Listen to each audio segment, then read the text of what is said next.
Welcome back to the Aquarium Diaries channel. It's so nice to have you here. In today's video, I wanted to share a sketchbook study of pansies and use that to create a floral painting that you could use it for the upcoming Mother's Day. As always, if you do end up liking the video, don't forget to smash the like button and subscribe to the channel.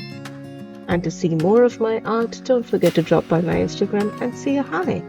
And with all of this out of the way, let's go paint some pansies. It's springtime here again, and I took out my sketchbook and dived straight into sketching and studying some floral beauties. For my study, I downloaded a few references from Pixabay and Unsplash. I always try to sketch the basic outline before jumping in with the colors, a loose circle divided into 4 quadrants to roughly place the petals. The flowers themselves have 5 petals with a prominent anterior petal marked 1, 2 side petals marked 2 and 3, and 2 posterior petals marked 4 and 5. To mark out the anthers, I roughly drew an oblong-shaped structure close to the center of the flower. The anthers generally stick out of the flower, and what I've seen from my pictures that they are white in color, so I will keep that in mind while painting them. I also sketched out the leaves to get an understanding of the general shape and colors. A quick sketch of the buds as well to see how the petals arrange themselves in the bud stage. Oh, and by the way, a quick introduction if you're new here at the channel. Hi, I'm Shravanti and I run the Aquarium Diaries art channel. I'm a chemical engineer by background and painting has always been my hobby ever since I was a kid. Here on my channel, I do share tidbits of my life, also some tutorials. So if you're new here, drop a hi in the comment below and let's get to know each other.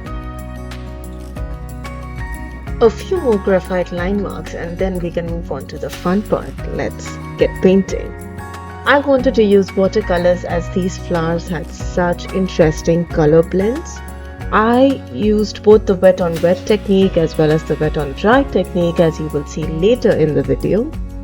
Pansies are usually bicolored or tricolored and very vibrant. Broadly, you could go 2 ways with this, either use complementary colors or analogous colors. With complementary colors, though, you would have to be careful because if you mix 2 complementary colors together, you end up with muddy brown mixtures. So here are my 2 tricks. With the first wash being pretty wet, I introduced the second color, the complementary color, right at the periphery of the petal so that the muddy mixtures are minimized. My second trick, making sure that the brush is highly saturated with the complementary color so that the colors blend on their own accord. I hardly use my brush to mix them because I definitely do not want a muddy brown mixture in my flowers. When the layers are more or less dry to the touch, that's when I go in with details like the texture and the folds of the petals, the stylus. Forgive me if I mispronounce any of the flower parts. But the key is to keep layering once the base coat dries. With the leaves, I used a combination of a bright cadmium yellow and a blend of earth greens. Here I used sap green and terre verte. The leaves are heart-shaped at the base and get oblong towards the tip, with the edges being ragged.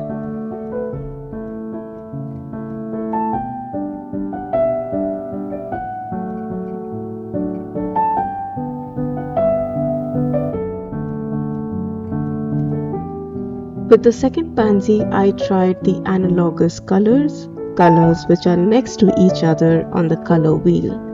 These are relatively easier to paint as even if they do blend, they mix to form harmonious mixtures. I really loved how this one came out once the background was painted, as it really helped to bring the contrast and make the flower pop. Another cool way to highlight the velvety texture and the shades of the color on the petals is using watercolor pencils on top of the base watercolor painting. I tried experimenting with different shades of watercolor pencil that sat next to each other in the color wheel to emphasize the bright colors of the petals. So, armed with all this information, the next step was to use this to test it in an art piece, and with Mother's Day just around the corner, what better motivation to make a cute Mother's Day card?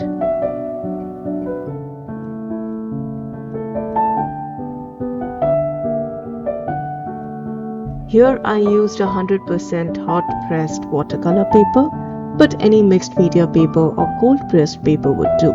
Further in the video, you will see me using both the wet on wet and the wet on dry techniques to paint the flowers. It depended based on the kind of colors that I saw in my reference pictures. I wanted to use different types of pansies for my art piece, some that were purplish, others that were bright neon, just to spruce up the composition.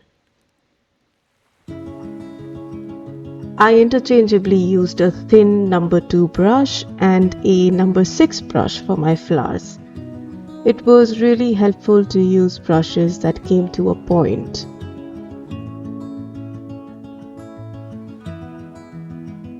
Another thing to keep in mind was to make sure that the petals weren't too rigid on their borders. These flowers are quite rough or toothed at the boundaries, so I made sure to squiggle my brush around to create those patterns at the petal borders.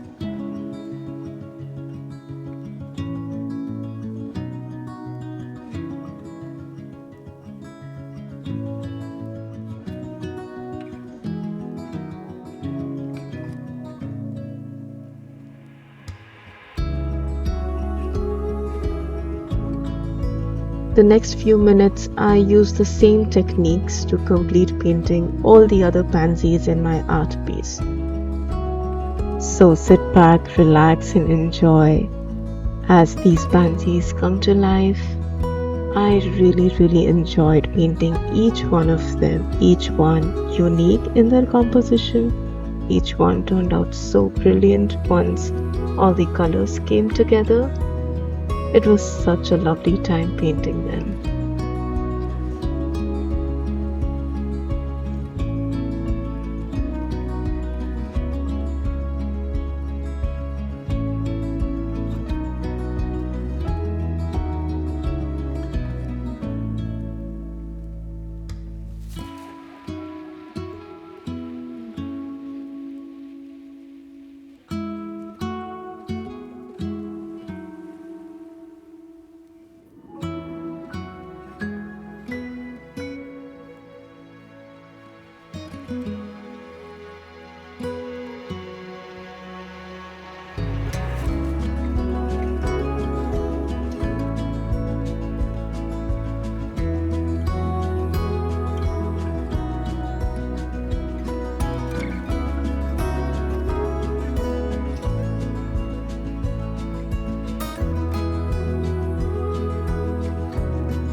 Once I was done with the flowers, the next step was to complete the art piece by putting all the composition together through stems and leaves.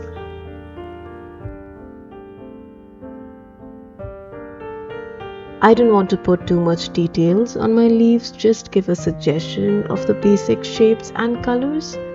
I do go later into the painting with my color pencils just to make the brights brighter, show a suggestion of veins in the leaves. That's it. I hope you enjoyed this little study of pansies. Drop your thoughts in the comment section below. If you've reached till this point in the video, thank you so much for staying, and if you do paint these pansies, feel free to send me your creations. I'd really love to see your compositions and also share them in my next video. And with that, see you in the next one. Bye.